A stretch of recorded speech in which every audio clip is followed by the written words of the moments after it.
Encore un autre échangeur, et puis la poussant. Il dit voici l'échangeur de Faya qui vient d'avoir ses 18 ans. Il n'est plus adolescent, il est grand maintenant. Voici l'échangeur de Faya sur la journée qui fait son choix. Il dit à tous les Ivoiriens de circuler sur lui sans limite. Voilà ça. Plus d'embouteillage au carrefour de Faya. Voilà moi-même la journée, je suis dessus. Aujourd'hui, nous sommes au mercredi 14 mai 2025. La Côte d'Ivoire n'arrête pas d'étonner le monde. Toujours à nouveauté dans notre pays. Prenons du pays, maintenant Pézara, le pays très joli. C'est notre pays. On circule dessus, on dirait vent. Pays là en sécurité. On dit guépard, mais les traces ici encore. Actuellement, nous sommes à Koukoudi. Les amis, sans vous mentir, quand j'écoute parfois certaines personnes se comparer avec la Côte d'Ivoire ou encore certaines personnes les dénigrer, honnêtement, je suis choqué. Parce que une chose est sûre, une vérité est là sur la table. Pendant que vous bavardez, eux ils travaillent. Pendant que vous bavardez, eux ils avancent. C'est ça qui fait la différence. Et c'est la raison pour laquelle ils sont toujours en train de vanter leur pays ou encore à faire la promotion de leur pays. Lorsqu'ils vont se permettre de parler comme ça, vous allez voir beaucoup de personnes les juger, les insulter, les traiter de tous les noms en disant qu'ils sont fiers dans zéro. Moi personnellement, qui vous parle ici, depuis que je m'intéresse à ce pays, je vous assure, pour ceux qui me suivent, pour les abonnés fidèles, vous allez voir qu'il y a toujours des nouvelles réalisations là-bas, il y a toujours des projets, il y a toujours des chantiers. Moi personnellement, c'est ce qui me marque le plus dans ce pays. Beaucoup de personnes me posent souvent la question de savoir pourquoi je parle beaucoup de la Côte d'Ivoire, pourquoi je m'intéresse à leur actualité. Eh bien, aujourd'hui, ce que moi je peux vous dire, c'est que quand c'est bien, il faut parler. Quand c'est visible, il faut encourager. Parce que c'est en parlant de la sorte que, parfois, à travers notre modeste voix, on attire l'attention ou encore on pousse ou on sollicite au changement. Si par exemple, tu es là comme ça, tu vois un truc qui n'est pas logique ou encore qui n'est pas bien, tu ne parles pas, ça signifie que d'une manière ou d'une autre, tu encourages dans la médiocrité ou encore dans la fainéantise. Moi, je préfère le dire ainsi parce que nous tous, nous sommes des pays pauvres et endettés. Mais si dans d'autres pays, ça travaille et dans d'autres pays, ça ne travaille pas, ça signifie simplement qu'il y a certains qui sont remplis de manque de volonté. Il y a d'autres qui ont des engagements. En Côte d'Ivoire, par exemple, ils ont cet engagement-là de vouloir développer leur pays, de vouloir construire leur pays, de vouloir rendre leur pays vivable, si on peut le dire ainsi. Mais dans d'autres secteurs, dans d'autres pays, vous allez voir que c'est le contraire.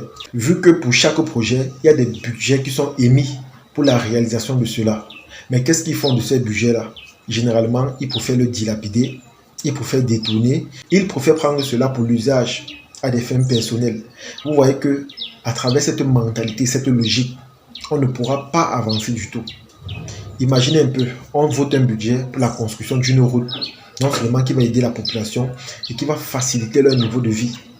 Une personne prend cet argent et préfère dépenser cela, préfère utiliser cela à des fins personnelles. Vous voyez que c'est la population qui va payer le prix ou encore payer les pots cassés. Quand je parle de payer les pots cassés, je fais allusion par exemple lors des différentes saisons. En saison sèche, s'il n'y a pas la route, il y aura la poussière. Et qui dit poussière dit maladie. Vous voyez que d'une manière ou d'une autre, c'est toujours la population qui va payer le prix fort de cela. Et comme j'ai dit, tout ça c'est tellement simple. On peut résoudre tout ce problème. Parce que tous les pays africains sont endettés. Même les États-Unis sont endettés. Mais qu'est-ce qu'ils font? Les fonds généralement qu'ils prennent, c'est pour la construction de leur pays. C'est pour l'arrangement de leur pays. Parce qu'ils savent que chaque pays doit se construire et cela se fait petit à petit. Et la construction d'un pays prend du temps. Et ça prend beaucoup d'argent. Mais si vous prenez de l'argent, vous vous endettez chaque jour. Mais vous ne réalisez pas les projets qui doivent être réalisables. Forcément, on sera toujours derrière. Maintenant, en Côte d'Ivoire, je vois parfois certaines personnes dire que on ne mange pas les routes, on ne mange pas des infrastructures. Là, au moins, c'est l'erreur que vous faites, que moi je dois vous rappeler, parce que quand il y a les infrastructures, quand il y a les routes, directement, ça appelle le développement. Il y a un adage qui dit, lorsque il y a la route, le développement suit.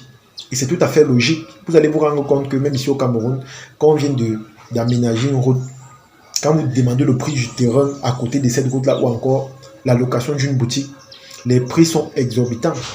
Et c'est parce qu'on sait que, comme il y a la route, le développement va suivre et on sait que ça va porter la clientèle et les investisseurs. C'est la raison pour laquelle on développe un pays. Parce qu'un pays développé appelle les hommes d'affaires, des milliardaires venir investir ou encore mettre l'argent dans ce pays-là. Donc ce n'est pas pour rien. Et moi, c'est la raison pour laquelle Je préfère qu'un pays se développe. Je préfère qu'un pays construise les routes, construise les infrastructures, les écoles, les universités, les hôpitaux. Au lieu qu'on reste comme ça, on ne fait rien. Moi, je préfère que ça se développe. Parce que c'est en se développant que ça va attirer beaucoup de personnes. Ça va attirer les riches hommes étrangers. Vous savez qu'avant de mettre l'argent dans un pays, on essaie d'abord d'étudier la population, les infrastructures. On se pose des questions. Est-ce que c'est développé? Si c'est développé, on vient mettre son argent parce qu'on a déjà fait un business plan qui stipule que, en fonction de la population et en fonction du besoin que la population demande, je peux vendre tel produit et ils vont acheter. Et maintenant, si je vends ce produit-là, est-ce qu'il y a les moyens de locomotion? Est-ce qu'il y a les routes? Est-ce qu'il y a les moyens de déplacement? Voilà autant de questions qu'on se pose. Et là, ce n'est pas pour rien. Parce que tu peux produire, mais s'il n'y a pas les routes, tu vas transporter ça comment? Tu peux produire pour vendre, il n'y a pas les boutiques pour exposer. Tu vas vendre ça comment? Voilà autant de questions, les amis. Mais quand vous allez partir du côté de la Côte d'Ivoire, il y a toujours l'inauguration, la construction, la rénovation, l'installation. Et moi, c'est ça qui me captive le plus. Si à travers nos vidéos et nos modestes voix, certains représentants voient ça et se disent que voilà, il y aura des prises de conscience. À travers ce que tel a dit, on peut faire telle chose honnêtement. Ça sera un atout pour nous tous. Ça sera un atout. Peut-être que vous ne le savez pas. Ça sera un atout. Et c'est la raison pour laquelle moi je vous dis constamment, même quand vous regardez les vidéos sur Internet, basez-vous du fond et non la forme. Parce que si vous regardez la forme, vous allez faire des mauvais jugements. Vous allez vous dire que nous ne sommes pas patriotes, qu'on n'aime pas notre pays. On préfère faire la promotion d'autres pays au détriment du nôtre. Et pourtant, ce n'est pas le cas. Basez-vous du fond. Qu'est-ce qu'il dit? Qu'est-ce qu'à travers ces vidéos et ces idées ou encore ces arguments, il suggère? Voilà autant de choses. On ne parle pas pour rien, mais au contraire, on suscite quelque chose de vraiment important et de primordial. Mais il y a ceux qui sont intelligents qui pourront comprendre ça. Et d'autres, là, notamment les Camerounais, qui viendront dire que voilà, cherche ta visibilité en paix, cherche tes abonnés. Non. Même les abonnés, là, pour les avoir, il faut faire preuve d'intelligence et de maturité. Parce que c'est à travers tes arguments qu'ils viennent s'abonner, qu'ils décident de te faire confiance et de te suivre. C'est comme ça que ça se passe. Ce n'est pas pour rien. Quelqu'un ne s'abonne pas parce qu'il veut s'abonner, non. Il s'abonne parce qu'il a un intérêt particulier à le faire. Donc parfois, au lieu de critiquer ou encore donner des arguments non fondés ou encore des arguments qui n'ont pas de sens, priez simplement pour que le même développement s'opère chez vous, pour que nous faisons face aussi à des réalisations, à des projets, des inaugurations, comme on voit en Côte d'Ivoire. Parce que si tel commence, je pense que nous aussi on sera fiers de faire la promotion, de faire le tourisme, de présenter, de montrer et de promouvoir. Mais si tel n'est pas le cas, on peut faire ce qu'il y a ailleurs parce que parfois c'est ça qui nous dérange. On a notre ego comme en avant. On ne veut pas reconnaître la force de l'autre. On ne veut pas reconnaître la valeur de l'autre. On ne veut pas accepter la reconnaissance. Et tant qu'on n'accepte pas certaines choses qui sont là et perceptibles, honnêtement, si tu penses que tu avances, tu recules plutôt.